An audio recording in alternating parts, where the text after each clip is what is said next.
Врховниот суд уште не ги објави одлуките дали ќе ги прифати жалбите на осомничените за 27 април и ќе им го укине притворот, иако законскиот рок за одлучување измина вчера попладне. Адвокатите Игор Кичеец и Александар Новаковски, кои ги застапуваат притворените пратеници Муковски и Василевски, за Телма потврдија дека до попладнево не добиле никакво писмено известување, ниту пак знаат зошто е пречекорен рокот од 48 часа за одлука.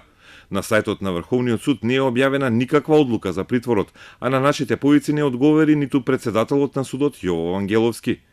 Од обвинителството за гонење на организиран криминал и корупција потврдија дека подготовката на обвинителниот предлог за крвавиот четврток е пред крај и дека планираат да го поднесат обвинението во текот на наредната недела. На списокот осомничени остануваат 35 мина, меѓу нив има и пратеници, организатори на протестите, припадници на МВР и на УБК. На почетокот на истрагата сите добија кривична пријава за дело терористичко загрозување на уставниот поредок и безбедноста, а од обвинителството не откриваат дали сите ќе добијат обвинение за тоа дело, поради учеството во крвавите инциденти на 27 април во собранието. На дел од осомничените кои се во притвор во Шутка, пред неколку месеци им се откриени мобилни телефони во рација на затворската полиција. Сите телефони се дадени на вештачење, а досега до обвинителството стигнало само едно завршено вештачење за еден телефон од притворените.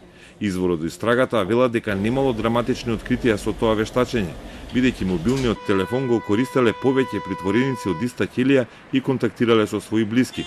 Но на Дојче Веле вчера беше објавена информација дека и преку тие мобилни телефони истрагата открила комуникација поврзана со настаните од 27 април.